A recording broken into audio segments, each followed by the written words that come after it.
All right, we are back. It is, oh my gosh, pour over marketing, October 12th. I I had 1 week off from it, and I seem to have forgotten where I am and what I'm doing. Uh, okay, let's see if I can fix this because already I'm having a problem with my stream on Facebook. Okay, we're not going to worry about it because the rest of you are seeing it. Okay, so welcome back to Pour Over Marketing. Last week we took it off. Uh, Maeve, Molly, and I went up to Madison. Molly had to take the SAT, and it's funny. We ended up while she was doing that, we went over and hung out in Caribou Coffee, which I really love, and I think I've talked about Caribou on here before.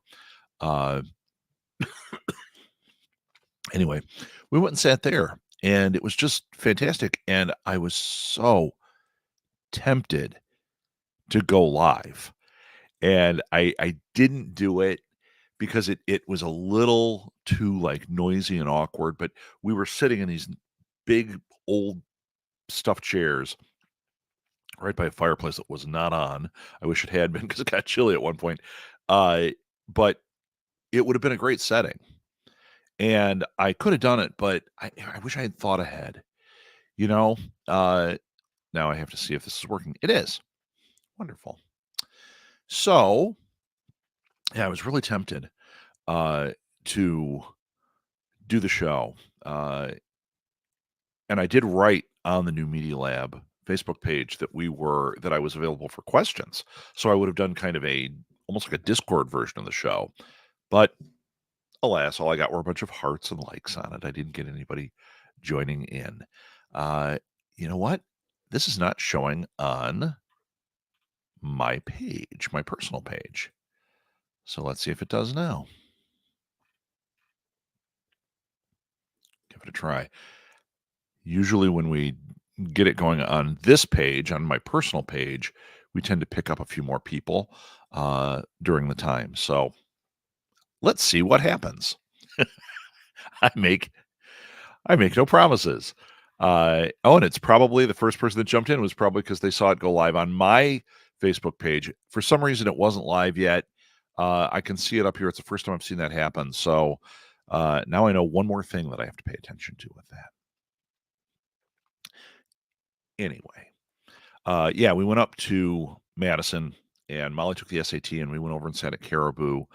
And I was taking note of things. That's what I'm always doing. That's what I'm always talking about with my class. I'm always talking about with you guys is observe. But from a like sounds weird, but from like a marketing eye.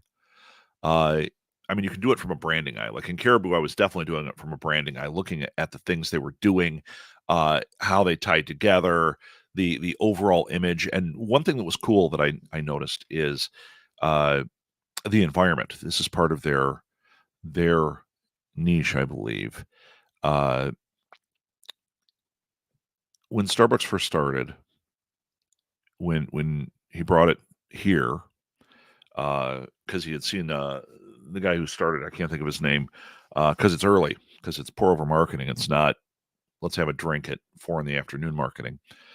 Uh, anyway, when he started Starbucks here, he had been overseas and witnessed the coffee culture that they have there and wanted to bring it here. So he started Starbucks off of this. And actually, it might not have been that. It might have been Pete's that did it. But Starbucks wanted to have these like cozy environments for you to hang out and community and all that with your coffee. And they built an empire off of it. You don't really go to like McDonald's and hang out on those plastic seats for community, right? Well, over time, I feel that, hi, Chelsea, welcome. I feel that Starbucks has kind of gone the other way. It's become much more, even though they're not generic, they are different in them, and I think there's a definitely a quality to that branding. Um, they are not the comfortable environment to me to go in and get a lot of work done or just hang out. Uh, some of them are, but not all of them. It used to be more consistent. Then there was Caribou, which was around. It's from Minnesota, and then they had it down here. Caribou made it like a cabin inside, and it was really great. It was very comfortable, squishy chairs, went deep into the restaurant so that uh it wasn't like everything was just right next to the coffee bar. Like you could go in and have a conversation or do whatever you're doing. They've gone out since then. They're up in Minnesota, but they're gone from here. Uh, so the next best thing, I found this place. Um, oh man, tired, right? That I just mentioned. Not because I'm thinking Caribou. It's not Caribou. It's Collectivo Coffee out of Milwaukee or up in Wisconsin. Uh, you know what? I think that they're filling that niche because every Collectivo I've been in, very different look, very different aesthetic. I mean, not terribly different. Maybe I shouldn't use the modifier on that, but different. Uh, but at the same time, everyone I've been in has, even if they don't have the couches and the cozy chairs like that, it's a warmer, more inviting environment. Like if I wanted to go do some writing and I wanted to be around people, coffee shops are a good one, right? I'm not comfortable doing it at a Starbucks like I was years ago. It just feels different in there to me. Uh, it's changed over time. Caribou, I really liked doing that. They're gone. Well, Collectivo is a place that I could be comfortable with that. And when we were in Madison, I was noticing the environment.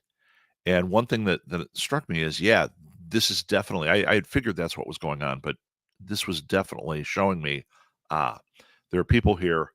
They're coming in the morning to sit, and most of them weren't reading a newspaper, but they were reading the paper or they were reading whatever on their laptop, on their device. There were a lot of people that weren't on any electronics. They were just like hanging out and drinking coffee and talking to each other. Uh, Granted, there was some big football game going to be happening that day at the college. So there were people that were all excited that were there to talk about football. Uh, but I just noticed it was such a welcoming environment. And then you look and you notice, wow, it seems like slower pace. You seem so comfortable. But then you look and it's packed. Not in an obnoxious way, but it was like very full, steady business. I was like, wow, you guys do great business, but you've kept that personal touch to it. And if you start following Collectivo on social media, uh, you should feel the same way. I know that I haven't been looking lately, but it used to be, and it probably still is because it was great branding. It was very personal type, a lot of behind the counter type shots of the places and the coffees. It would have like Bob's favorite playlist, Bob from the Racine store, his favorite playlist. It was just really great. It just really connected you to the company. And I don't know if they're still doing it that way. Uh, but I look at like say Starbucks and it's ads, right? Uh, that's really what you get unless it's a mom and pop place. Collectivo's kind of in that sweet spot where it acts and feels like very comfortable and homey, but at the same time, it's it's a franchised deal, right? Okay, enough about Collectivo. Chelsea, you're here. You're my only person watching. I I hope you're watching. I saw a thumbs up and then you were gone. Uh-oh. Today is going to be a strange one. I don't know why I'm not getting people, but there was some problem when it was pushing to Facebook, and I wonder. Oh, there's Chelsea. I love coffee shops too. Uh, yeah, Chelsea, you could technically say that you've been on a very tiny coffee palooza with me because you and I were in both coffee shops in Louisville. So technically, you coffee palooza'd with me, which is awesome. Uh, let's see. Oh, I saw some other interesting branding. Let's go back to Collectivo just for 1 second. So when you're in a place like that, just kind of notice What are they going for? What is the vibe, right?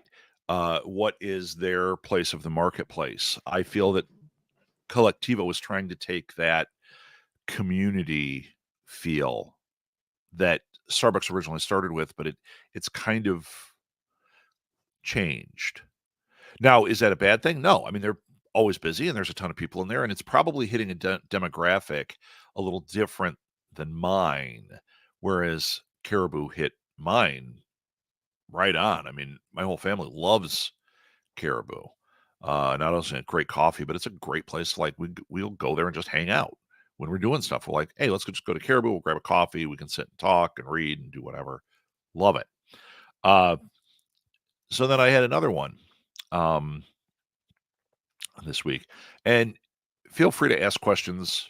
I see there's somebody else in here with us now. If you have questions, I'm just rambling today. I've got lots of ideas, but I didn't sleep much last night, so I don't know how connected they are. Uh, I definitely have an excuse. I mean, the excuse is that I didn't sleep much last night. It's the air quality. There's something going on. I'm having all sorts of sinusy, allergy, whatever issues, and each thing I try seems to not be the right thing for it. Weird. Uh, okay, so the other thing I noticed. Oh, oh, Chelsea with a thought before I go on. I think Starbucks changed to appeal to fast-paced corporate instead of the everyday person. Not that they still don't get everyday people, but that's how Starbucks adapted. I think that is a great observation. I think that that's true. They're going for the corporate market. Maybe that's why that's their demographic where hey, I was in that world where you're in cubicles and you're in like the most comfortable place in there is a plastic chair and you go, "Oh my god, it's a great chair." Only because everything else is like a torture device. Starbucks is not that bad. I mean, I like going into Starbucks, but I do think you're right. I think that it is it has got a more corporate feel to it, so it caters more to the corporate person, if that makes sense. I think you're onto something there, Chelsea. That's kind of a subtle demographic change. Actually, let's say that's right. I think you're right. And then you look at Caribou, which is trying to go to the artist, the writer, the whatever, and the cozy thing. It's the weekend, I'm going to Caribou. It's the weekday, I'm going to Starbucks. That could be it. It's interesting because when you think about your whatever you're marketing, I just remembered. So this week I had 3 different things fall into my lap. None of them have money offers attached, not yet. 4 things all this week. Hopefully they'll have money attached. Otherwise I can't do them because it's stuff. It's big stuff. Uh, but it's funny. Uh, when I think about how the week went, uh, it was just that. It was paying attention to my surroundings, looking for the opportunities. And in the conversations I had, this is the thought I was having about that. Uh, when I was having conversations with these people, not even knowing they were leading to, hey, there's a potential money making opportunity for you. Uh, I was doing exactly this. I was talking about like the one guy specific. Oh no, 2 of them very specifically, all of them about targeting different groups and even that subtlety. Coffee. It's the same group. I'm sure you could cater to the same people, and in fact, they do cater to the same in many ways. If you take most of the demographics, certain income level, certain age group. I mean, I know you say it's everybody, but the way they market, they are pushing to certain age groups. They're pushing to certain parts of the market, certain demographics, right? Where I think there's a difference is incredibly subtle. It might be what we just said. Weekday weekend. I'm going in my LL Bean shirt on Sunday morning to sit down and get my coffee and have a scone or something, right? But on the weekdays, Starbucks, I go in, it feels way warmer than work does, even though it's not the same thing as Caribou. Feels like, yeah, okay, and it kind of puts me in the mindset, gets me my coffee. It's very clean and cut, and you're like, okay. Whereas Caribou, it's more artsy. It's more like, you know, casual. So it could literally be when they were doing the demographics, we're going to cater to the weekend customer and they're going to cater to the weekday. Does that mean they won't pick up both? Hell no. I said all that, but I'm still going to go to Caribou before I go to Starbucks because I happen to like the coffee better. But from a outreach, building habit thing, because let's face it, all of this is based on habits, especially when you get into coffee. You're trying to you get them hooked on the coffee. Now you want to get them hooked on to your coffee, your environment. Getting them hooked on your coffee is all about the grab and go. So Dunkin' doesn't need to put anything that isn't a plastic hard seat in there. Kids spill ice cream. That's why they have those. So they don't need to put anything different because you're not going to Dunkin' to work on your screenplay and have a casual morning. Right? So their push is the grab and go. So they're marketing ease, speed, good coffee. I mean, that's how they market it, right? They're actually competing the same thing that Starbucks is. Now your differentiation is Dunkin' Donuts is catering to a slightly I'm not going to say lower income, but they are. They are. They know that their $4 cup, which is still high, I think, is cheaper than the $7 cup over at Starbucks. And if you're in close proximity, the cheapos, the people that can't afford it, or the people that don't care, very well could end up at that Dunkin', which they do. Interesting, right? So think about your thing. Think about whatever it is you're doing. When you start thinking about your competition, what's your differentiator? Is it something tiny and subtle like that? You know, you think it's subtle, but look, that's the world of difference. Let's see here. Dunkin' appeals to slightly different behavior, a good coffee on the go. Yep, exactly, Pierre. Hi, Pierre. Exactly. And I think now that we've identified this, I think Starbucks, if you go by that differentiator, Starbucks used to be, we want the people to sit here for an hour. They're more the come have your coffee, have a conversation, and get out. Whereas Dunkin' is grab and go. And then Caribou is come sit here, birth a puppy, whatever it is. That would be a weird thing. I don't know why I said that one. Uh, yeah. So the differentiator might be a slight behavior thing. Now, look at what you're doing. Who are you catering to? When you hear about that, you're thinking, wow, that is really like niching down, right? That's what we all need to do as best we can. So take a movie theater. Okay, unless they are a revival theater that shows old films, they have to you'd have to ask them, who's your competition? Most of them are going to say everybody or nobody. We're all the same. Any given week, that one is my competition because they have Bad Boys 3 and I didn't get it.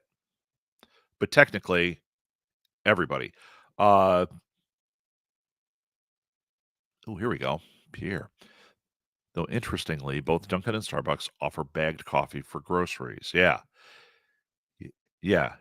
They also do the boxed coffee thing, and that's big for them. Yeah, grocery stores. Now, when you talk grocery stores, most of them It's the same thing, right? Well, it's not. Now we're getting a lot of diversity in grocery stores. When it was around here, when it was Jewel and Dominic's, there wasn't a huge differentiation between them. Now, if you take Jewel, Mariano's, they're similar. I know they're different. I know people will say, but mine is this, but they're kind of similar. But then you go to uh, around us, there are there's a Korean market, there's a Chinese grocer over here, there's a Russian one, I think it is. I thought I saw. There's an Indian grocer. I mean, these are all within a mile of us. They're all very different in what they carry, and they all differentiate. But you're right, Pierre. If you go Dominic's to Jewel, now we're talking, where's that subtle differentiation? Why did you go to Dominic's instead of Jewel? People around the country that would be listening to this would go like, what is he talking about?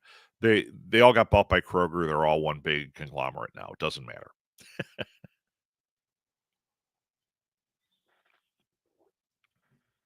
But yeah, you wonder what's that subtle differentiator?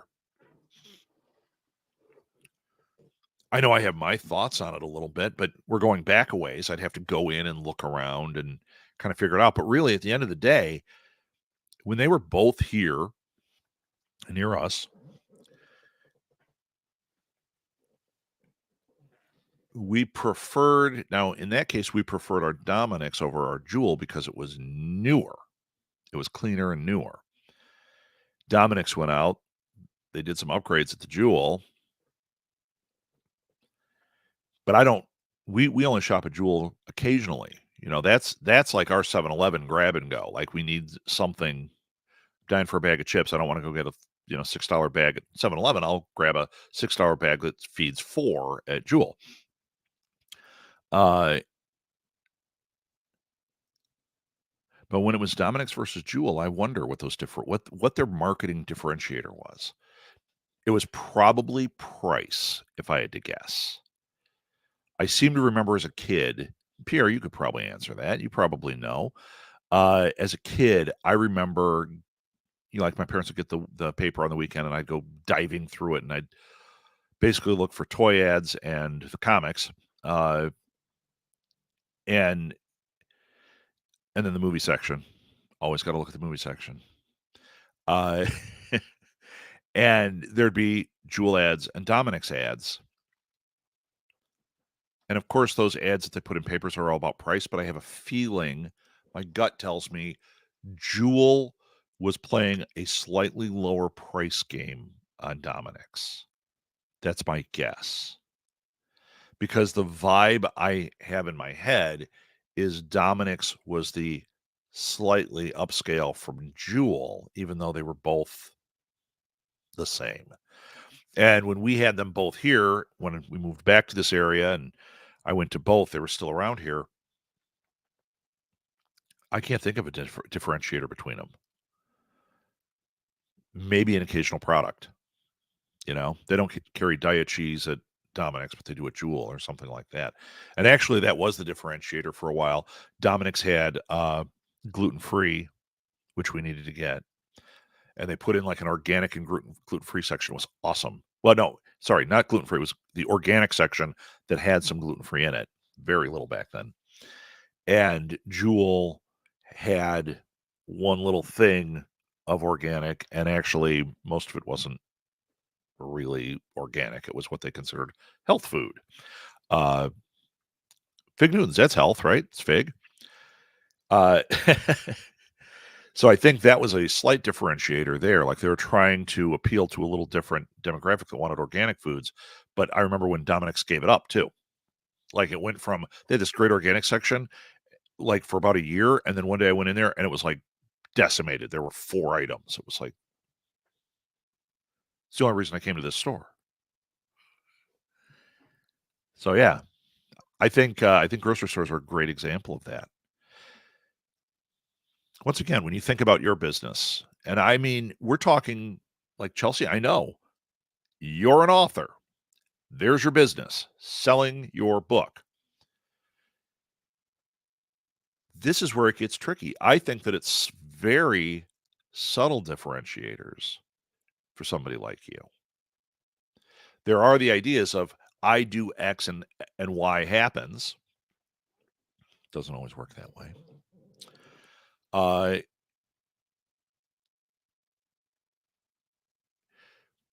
But it goes back to that thing that I've talked about before. Something I say to when I was trying to get clients in the artist alleys, and I would say, I'd go up to somebody and I'd see their booth, and if you walk through artist alley, you typically see there's like somebody with only a couple people, and then the guy across from them will have like 1,000,000 people. And that's what I would say to them, like, "Oh, hey, why do they have 1,000,000 people?" And they go, "Well, I don't know." I go, and I'd say, "Oh, their stuff must be so much better than yours." Like, what? I mean, of course not, right? I'd cut that one off because there is no way I'm going to be that rude and not show them that no, I was making a joke about it because I would say, obviously, your stuff is amazing. You believe in it. You know it's amazing. He believes in his. He knows it's amazing. Why are there 40 people in his line and you're standing here talking to me and there's no one here? And that goes for you, the author. That goes for you, even if you're trying to sell your books or draw attention in your social media. What is your differentiator? And let it be slight. Is it the target you're going for? Is it the thing I offer? Where is my place in the marketplace? So, Chelsea, we take something like someone like you, and you've got your 2-book series, which are fabulous, by the way. Everybody should buy them. Chelsea Burton Dunn at the Four Horsemen Publications website. Get everything at 10% off, except for her new ones that are on pre-order for 20% off, I believe it is. There's my ad. Free advertising. And Chelsea's books are great. So buy them all. Buy multiple copies. Give them to your family. So anyway, Chelsea, you would have to think about what differentiates you. Because if I put you in a room of 4 horsemen authors, you may have genre differences, but let's say they're not genre differences. What differentiates you? We're at Writers Row. People are walking up to talk to us. What differentiates you? Now, Writers Row is probably not a great example because you've got all the different authors. But let's say everyone was only standing by their books. Why do they come to you? Who have you targeted? Do you have an age range? Is there something that your audience is into? Could be really subtle. These are all authors, and we're all writing about werewolves. I'm at Werewolf Con, and there's 10 authors in my booth with me that all write werewolf books. Well, there's a couple of differentiators. One is figure out what the other werewolf books do. Are they super violent? Are they rated X? Are they kiddie versions? Are they romantasy werewolf? Are they mystery werewolf? Okay, there's a differentiator, right? Chelsea's writing these all down. I'm going to go write this one, and I'm going to go write this one, write this one. So that's a differentiator. But what is it about you and your booth? Now, granted, I know one of Chelsea's differentiators, and it works.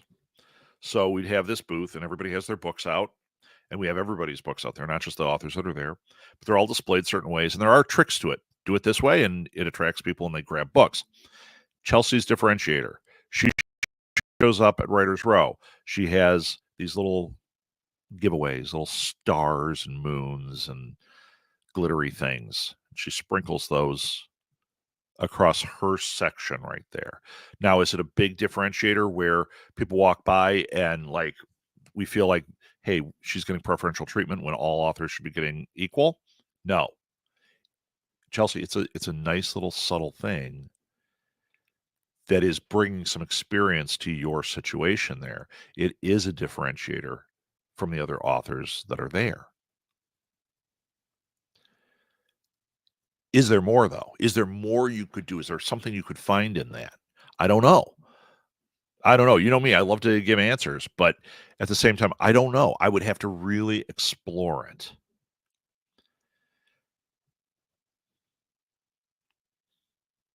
Yeah. You're Jewel with 10 Dominics around you. You're all the same to to be walking by. You have to grab my attention to get me to talk to you. Then I see your little widgets. Ooh, nice. Uh, Actually, when you grab my attention is when you can pitch what is different, right? But what is the differentiator? So if your books were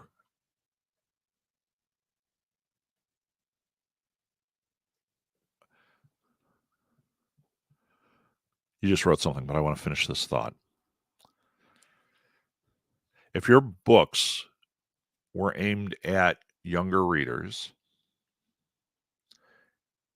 you would put popular iconography right there at your booth, maybe something that immediately tells people, "Oh, this is kids," and for the kids walking by, it makes them go, "I wanna go over there, SpongeBob is there," or whoever.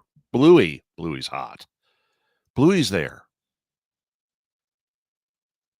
Maybe that's a case where if you're dealing with, like, you know, early readers, you come in cosplay, or you have somebody dress as Mother Goose and sit behind you or something like that. But what is your differentiator? And it can be on wherever, whether it's online or in person or whatever. I know we're talking about in person, but okay, let's see what this says. Yeah, I have some more thoughts on my Flash, and I have had thoughts for Flash for other people at Writers Row last time. I get what you're saying. She's not saying she flashed people. She's saying she has idea on her flash drive and something for some of the other people. And yes, I need you to share that with me. We need to talk. Uh, that'd be awesome. But you wrote it in a way that I'm like, why is there so much word about flashing here? That would be a differentiator for 10 seconds before they kick you out, but it's a differentiator.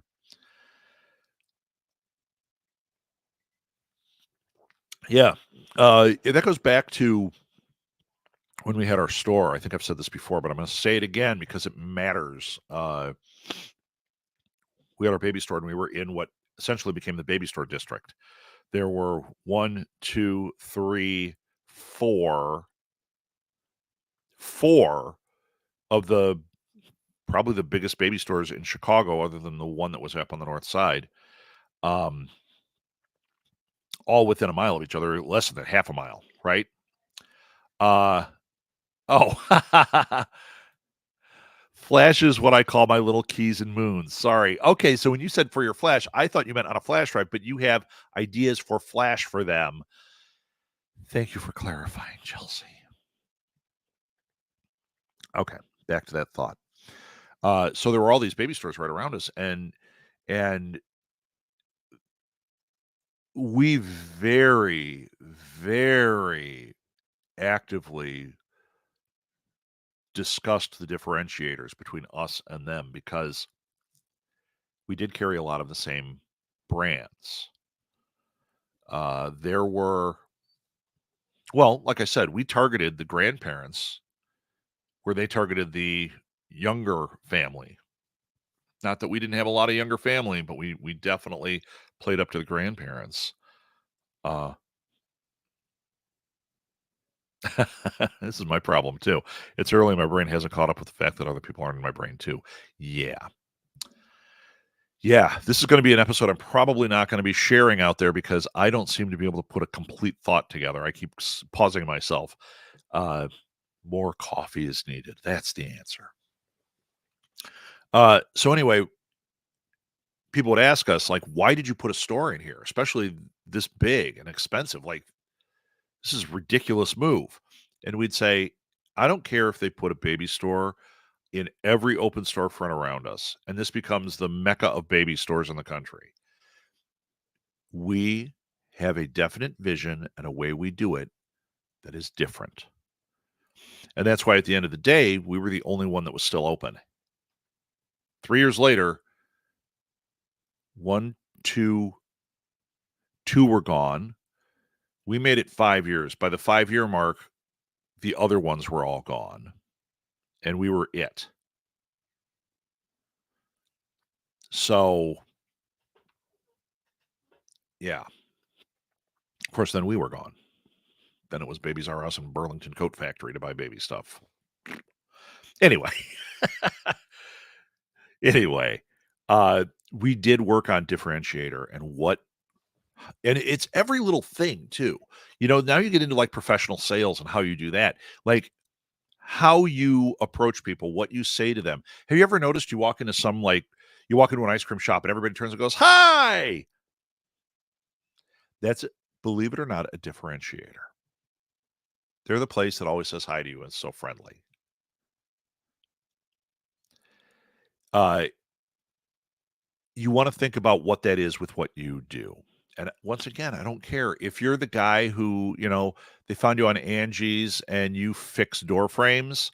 Well, what is it that you can do to set yourself apart so that when you show up, they really like you, they like your work, and you stick out in their mind that they remember the next time they have somebody that, hey, you know what? My door frame got busted.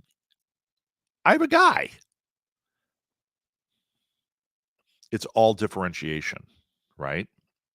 Pierre, do you think that appealing to parents, grandparents with differentiators has changed in the last few years?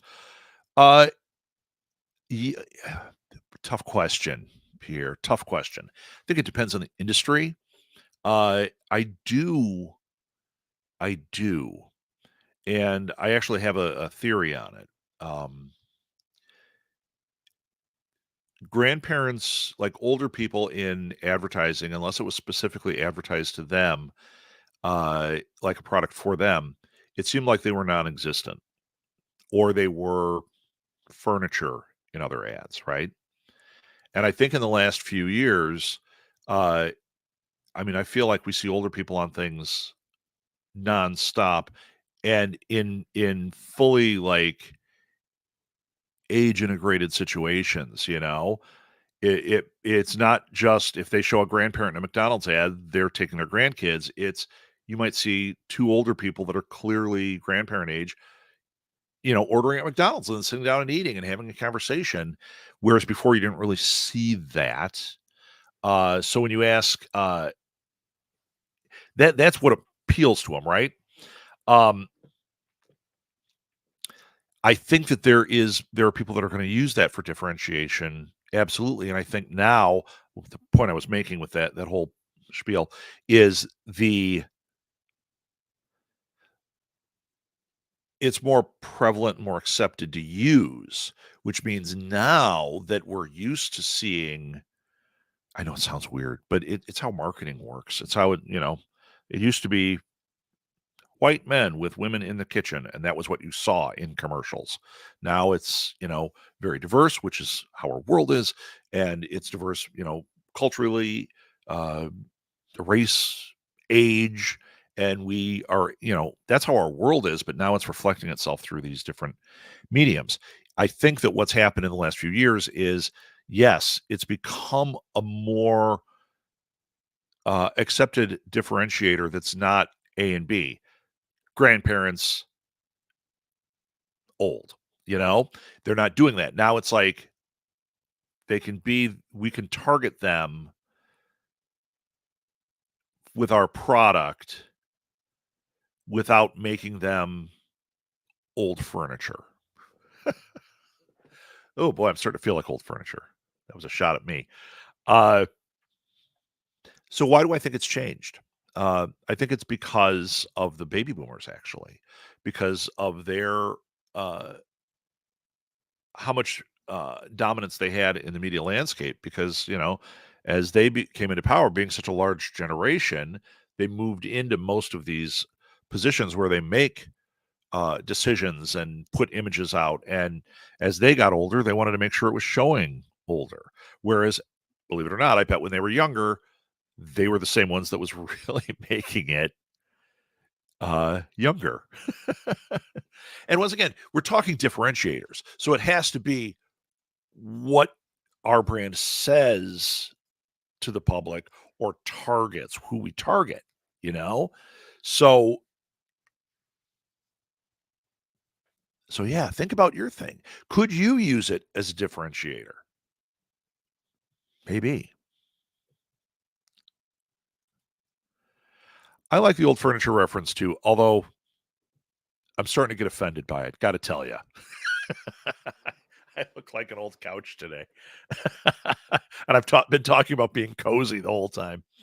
Somebody needs a day off, right? Okay.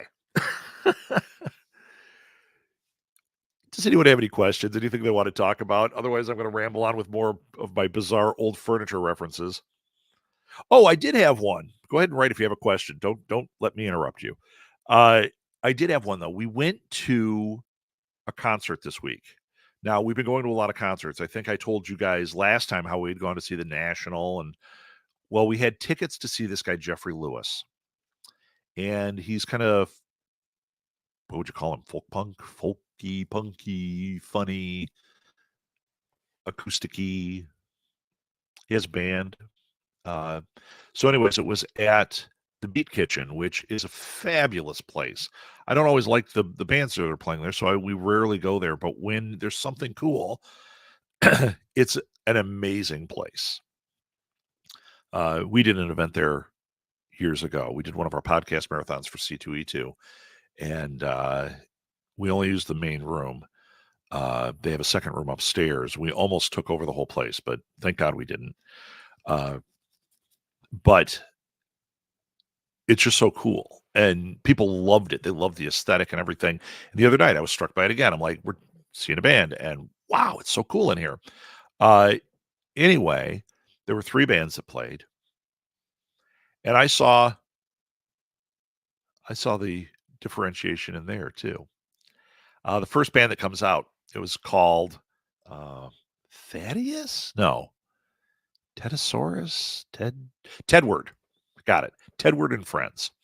And they were all kind of these, folk funk bands, right?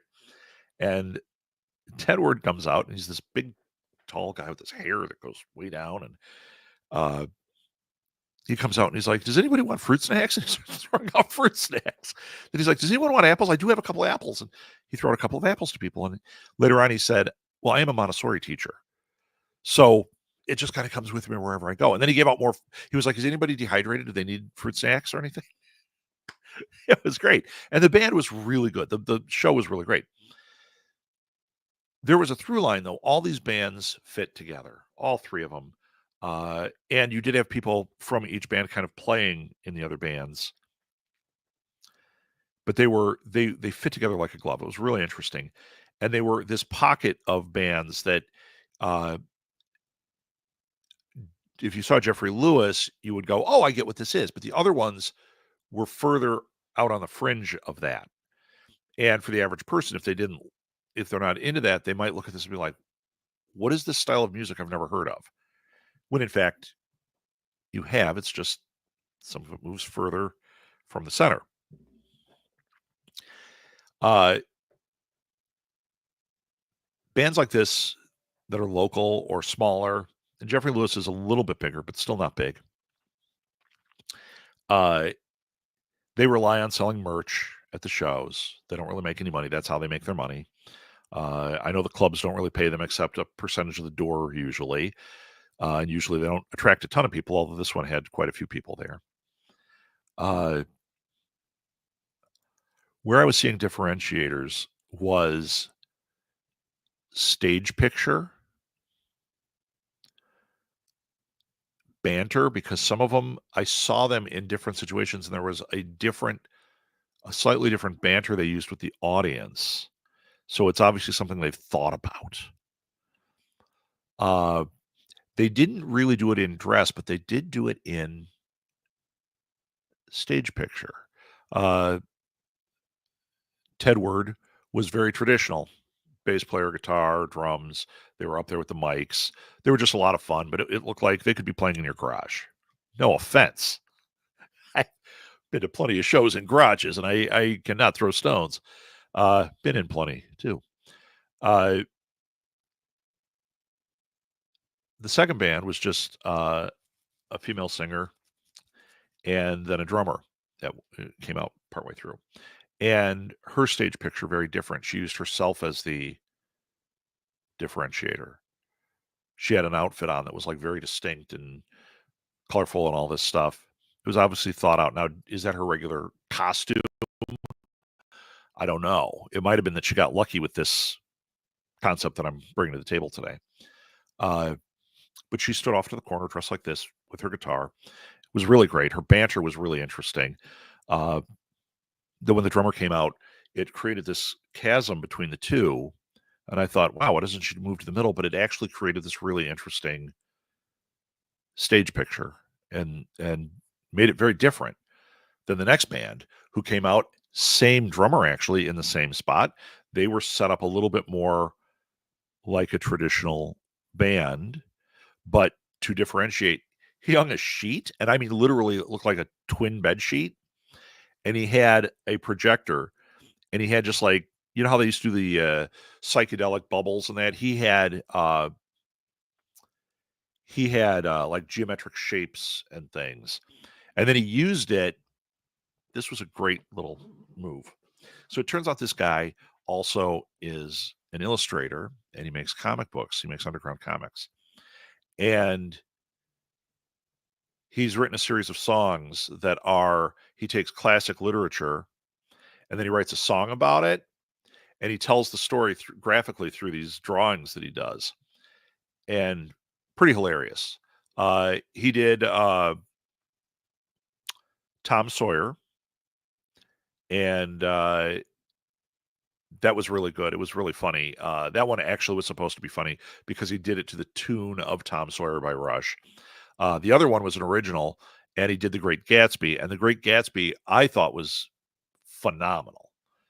He really just told the story of Great Gatsby in a minute and a half. you know, uh, it was really great. But once again, in my head, three very distinct experiences: visual branding, communication different, personality. Not everyone threw out fruit snacks, much to my chagrin. They were part of, and this might be why I liked it so much, they are part of our world because back in the early 90s, Maeve and I had our own zine called Disgraceland. So we're part of zine culture. I know zine culture is still alive because I've got a friend who's done pretty well in it. I mean, he doesn't make any money, but he's still around doing it. I know that like at DePaul University, they've got our zine in an archive of zines from that era. I know it's a thing still and people are interested in it, but at this concert, they were zinesters. The first band, they kept saying, "Hey, we wrote a zine for today." And it was pretty crudely drawn. Had some illustrations in it they drew, and it looks like they wrote it on the back of a napkin and photocopied it. Very zine-like. But boy, it put it in your head. You knew as soon as I saw the zine, I knew everything. It was great, right? Then the second band didn't have anything like that, but she was also in Jeffrey Lewis's band, and he had old comics there that he had done, and what I was looking at, I was like, these are zines. So it seemed like this pocket of music is kind of something that stemmed for or is attached to zine culture. Now there's a demographic. It's not a good one. It's not a big group, but think about it. There's a zine show in Chicago called Cake. It's really good. Really good. Could you market to those people? If there's 500 people that go through that zine fest, and that's just one in Chicago, is there some way to market to them?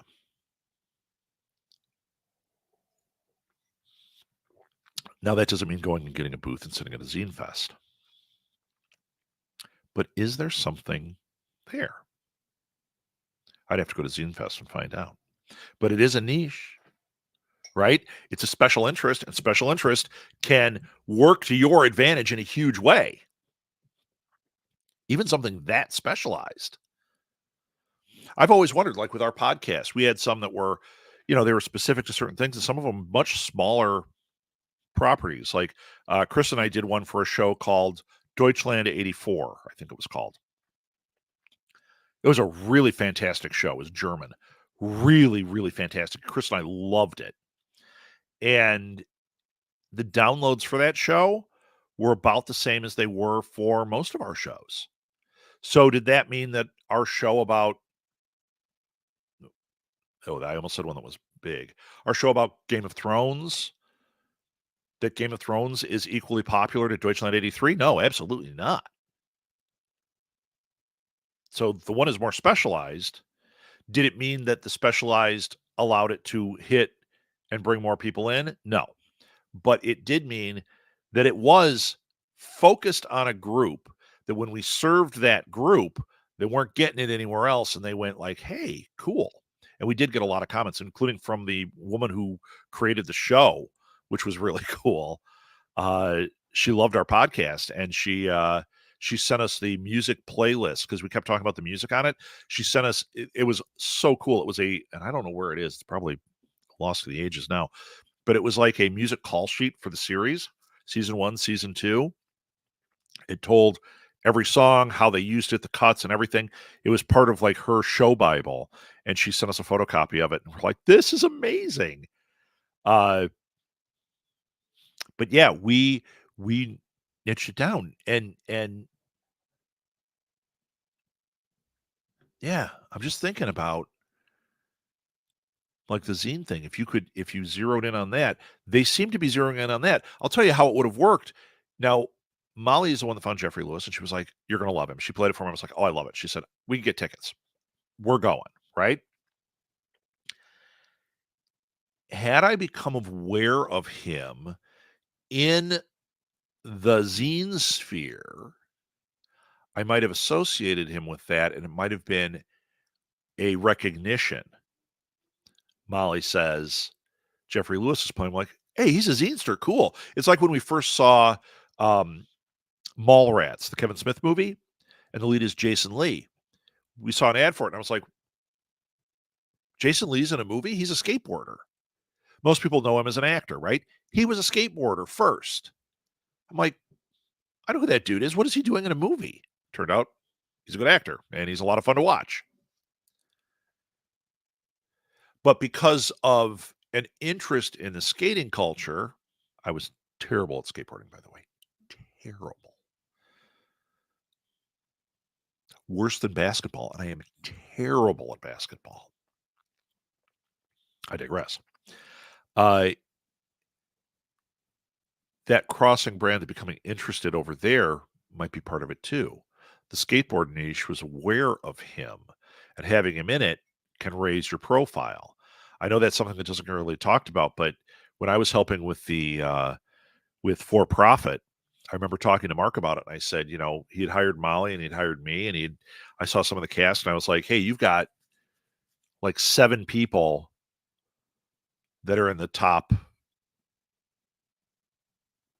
I think he had 4 that were in the top 1,000, but he had 7 that were in the top like 20,000. When you think there's like 2 million in there, that's high. That means these are people that have been in things, including Molly and I at that point were both in that like real low. Like we'd both done something and it pushed us up. I don't know how it reads it.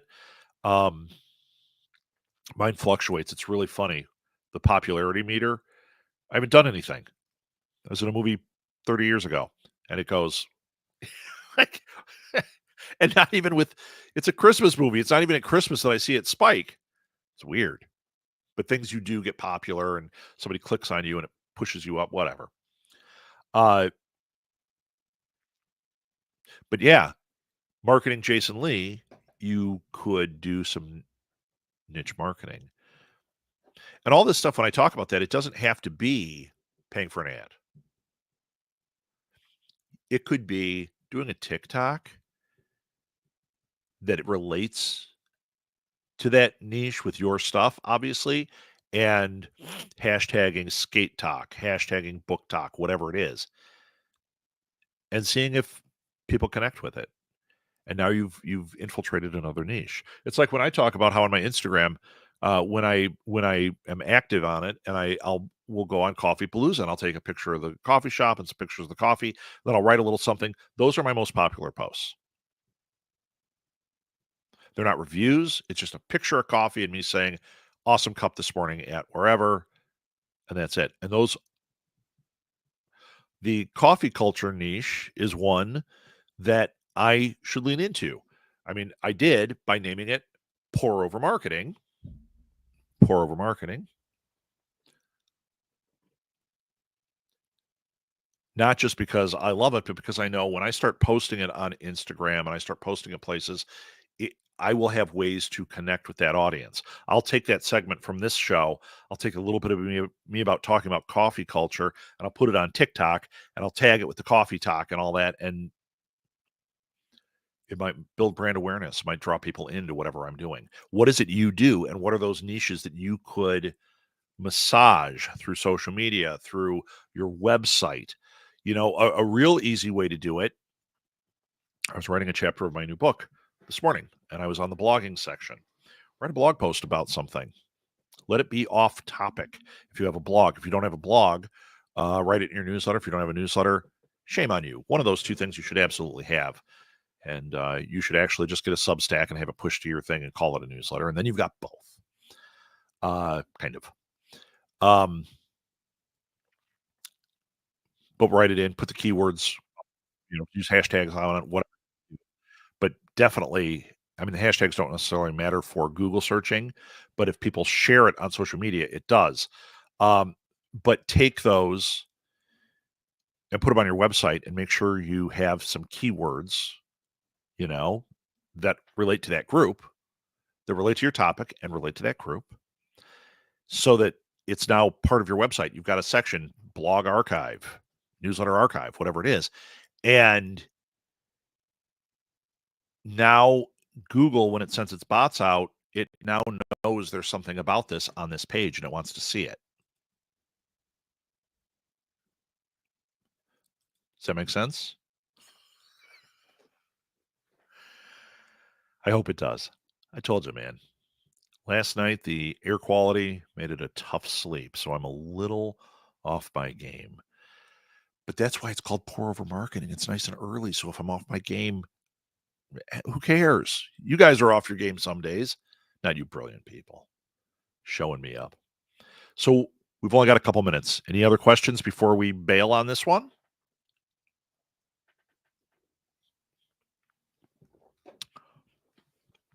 Oh, I've got one more thing. So November, I know, you're like, really? It's not even Halloween. November's coming. So I'm just putting this in your ear, November 9th.